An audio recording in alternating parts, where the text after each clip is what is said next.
तशदिले नमस्ते सत श्री अकाल अस्सलाम वालेकुम। आप सबको हमारे तरफ से बहुत बहुत नमस्ते। और ख़ासकर अपना हिमाचल का रहने वाले भारतवासियों को और तिब्बती लोगों को सबको हमारे तरफ से बहुत बहुत नमस्ते और तशदिले। आज सुबह जब मेरा गाड़ी अलार्म बजा था 5:30 बजे, तो मेरा नींद खुला। उसके बाद मैंने ऊपर वाले से प्रार्थना भी किया और साथ में चाय भी बनाए थे। मेरा मैडम सोया हुआ था, तो चलो एक कप चाय पीते हो। मेरा रोज़ की आदत है सुबह जल्दी उठने का और चाय पीने का।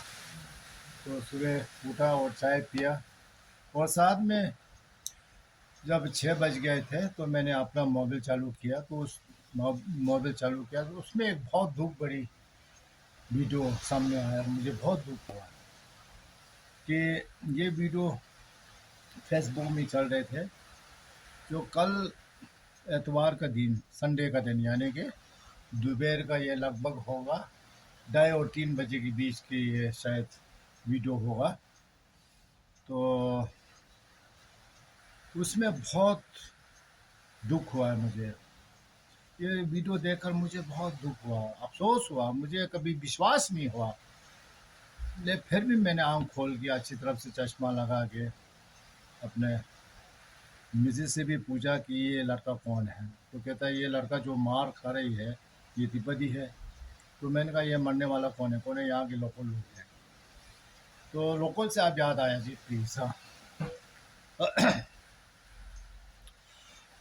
हाँ, कल ये यानी कि 2:30 और 3 के बीच के लगभग की बात होगी कि जोगीवाड़ा रोड, जहाँ पर आप लोग जोगीवाड़ा रोड भी जाते हैं, तो जैसे आप टर्नर पे आएंगे तो यहाँ एक रेस्टोरेंट आती है जहाँ पर लोग, तिब्बती लोग यानी कि टिबेटन लोग जो है वहाँ चाय पानी भी पीते हैं और परोंठा भी खाते हैं। और बगल में जो है एक गैरेज भी है छोटा सा, और इस बाइने हाथ में की तरफ जो है, दाहिने हाथ की तरफ होटल है और बाइने हाथ की तरफ जो है इनका मतलब एक छोटा सा गैरेज भी है जहाँ पर गाड़ी का धोते भी है और छोटा मोटा मैकेनिक भी करते थे। और बगल में बिल्कुल सामने, बिल्कुल पास, इनके पास जो है वो एक यानी कि एक मटन शॉप है, मीट का दुकान है।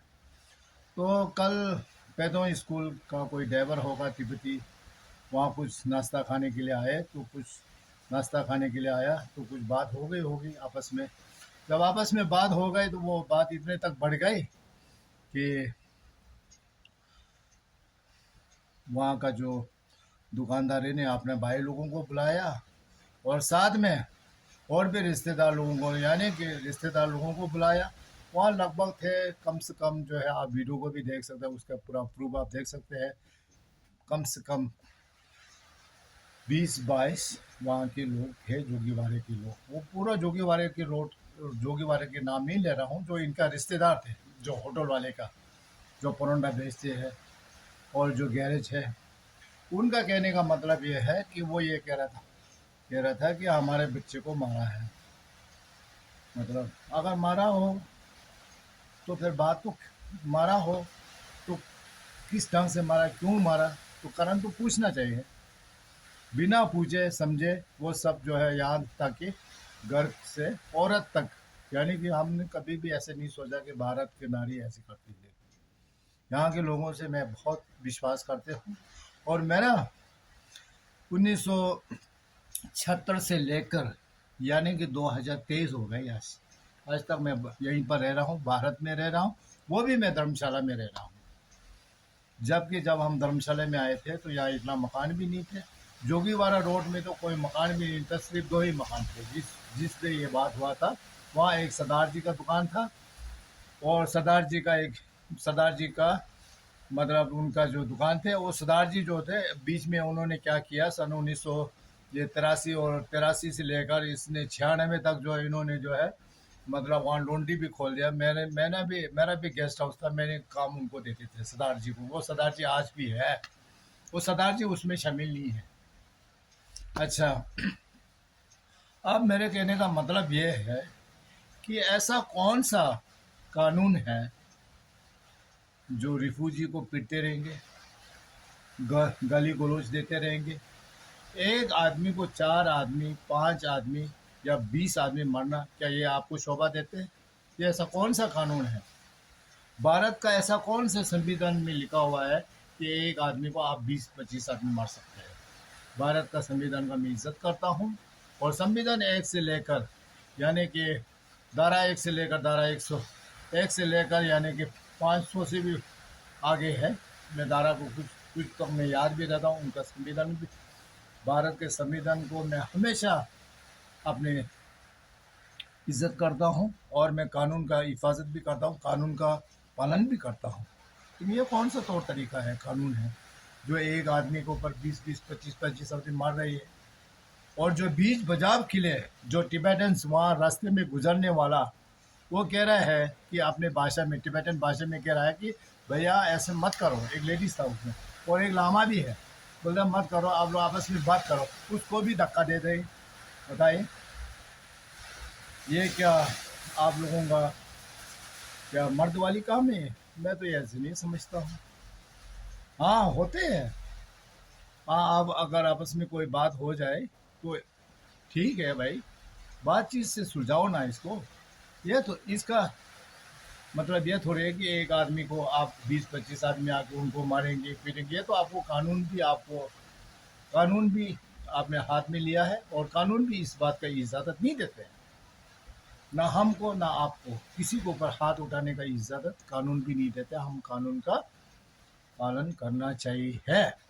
और दूसरी बात, कानून ये भी नहीं कहता है कि आप एक आदमी को ऊपर 20 आदमी हो बीमार हो, ये कभी कानून नहीं कहते हैं। तो आप लोगों ने ये जो जोगीवाड़ा रोड में जो पोरंटा वाले, उनसे मेरा प्रार्थना है वो आगे ऐसा काम ना करें। क्यों? कि भाई आजकल की ज़माना जो है वो जो है सोशल मीडिया की ज़माने है। हर हाथ में मोबाइल है, हर इंसान मीडिया बन जाते हैं। तो आपका ये जो आपने तो एक तिब्बती लोगों को मार दिया है, मारा है, पीटा है, उसको नीचे बिठा, वो सब दुनिया देख रहा है। दुनिया कितना चीची कर रही है। ये बात आज की नहीं है, ये 93 में भी यही बात हुआ था। अब जानते हैं, इस बात को मैं दोबारा नहीं दोहराना चाहता हूँ। फिर भी वक्त आएगा तो इस बात को बोलना तो पड़ेगा, क्योंकि आज वो वक्त आया, वो समय आ गया, तो बोलना तो पड़ेगा मुझे। क्यों बोलना इससे पड़ेगा क्योंकि मैं एक समाज सेवी हूँ। ये देखिए, पाथफिंडर मिनिस्ट्री का मैं एक समाज सेवी है, और मेरा जो है ये पूरा जो है NGO गवर्नमेंट का, मतलब इसमें हमको मोड़ भी लगा हुआ है, और मैं इनका जो है ये मेरा आइडेंटिटी है, ये मेरा पहचान है। तो अब ऐसे काम ना करिए। मैं अब इन जोगीवाड़ा भाइयों और बहनों से बोलना चाहता हूँ कि आप कभी भी इस तरीक़ा से काम ना करें जिससे कानून को अपने हाथ लिया। क्यों? इस बार तो आपका जाने वाला कोई तिब्बती था जिसका नाम मैं नहीं बोलना चाहता हूँ, उसने वो आपसे बातचीत करके आप आपस में मतलब सारा मशवरा करके आप लोग आपस में राजीनामा तो हो गई, लेकिन दोबारा ऐसा काम ना करें। और मैं इन तिब्बती लोगों से भी करना चाहता हूँ, ये तिब्बती लोगों से भी मेरा प्रार्थना है, आपको वहाँ इस रेस्टोरेंट में जाने का कोई आवश्यकता भी नहीं, ज़रूरी भी नहीं है। जहाँ पर इतना बात हो जाते हैं तो उस रास्ते में भी आप गवर्नमेंट के रास्ता पे जाना चाहिए आपको, और उस रास्ते में जाने का कोई आवश्यकता नहीं है। और साथ में ये कौन सा कानून है? सेंट्रल गवर्नमेंट इस बात को कभी भी जो है इजाज़त नहीं देता है कि एक आदमी को 20 आदमी मारो, वो भी एक शरणार्थी को, रिफ्यूजी को, जो भारत में अपने मेहमान को जो है भगवान की तरह माना गया। तो क्या आप मेहमान को मारेंगे? आप मेहमान को पीटेंगे? ये बात जो है मेरे गले में नहीं उतरता है कभी। मैं एक तिब्बती होकर नहीं, मैं एक इंसानियत हो कि मैं बात कर रहा हूँ। कभी भी कोई भी बात हो तो जो भी बात करना हो तो 2 आदमी के बीच होना चाहिए, तीसरा भी नहीं। क्यों? इस तीसरे के ऊपर जो होते हैं वो बहुत लंबा भी खींच सकता है। अब वो तिब्बती नहीं रहा है जो सन 1959 का तिब्बती नहीं है, ये 2023 का तिब्बती है, और 2023 का ये भारत भी है। मैं भारत सरकार और भारत की जनता का बहुत आभारी हूँ। मैं दिल और जान से मैं इनका इज्जत भी करता हूँ। आज तक इन्होंने दलाई लामा जी और इनके साथ में जितना भी हम तिब्बती लोगों हैं तिब्बती लोगों को इन्होंने शरणार्थी के तौर पे यहाँ रखे हैं, इसके लिए मैं बहुत बहुत धन्यवाद भी करता हूँ और मैं बड़े आभारी भी मानता हूँ। लेकिन मैं ये बात कभी सहने के लिए राजी नहीं है कि आप इनसे एक आदमी को 20-25 आदमियों के मारे, ये बड़ी शर्म की बात है। ये स्टेट के लिए भी शर्म की बात है। लोग कहेगा यहाँ के लोग कितने घूमने आते हैं, बाहर से आते हैं, कोई पंजाब से आता है, कोई वेस्ट बंगाल से आते हैं, कोई कर्नाटका से आता है, राजस्थान से आते हैं, बाहर के बहुत से लोग आते हैं जो जोगीवाड़ा रोड पे, इसी रोड पे जाते हैं। वो लोग क्या कहते हैं पता है? वो कहते हैं भाई आपके हिमाचल में तो पूरा आदमी इकट्ठा होकर मर रही है। करने वाला तो एक दो है ना, जोगीवाड़ा रोड रेस्टोरेंट वाले ने किया है ना, पोरोटा वाले ने, और ये जो गैरेज वाले ने, ये बड़ा वाला गैरेज वाला नहीं, ये जो इनके पास जो इनके सामने जो गैरेज वाला, उसकी बात कर रहा हूँ मैं, जहाँ गाड़ी धोते हैं, वो आगे वाला नहीं। पहले वहाँ लिटिट रेस्टोरेंट होया करता, वो वाला गैरेज नहीं, बिल्कुल नहीं। और जोगीवाड़ा रोड में रहने वाला पूरा आदमी भी उसमें शामिल है। उनका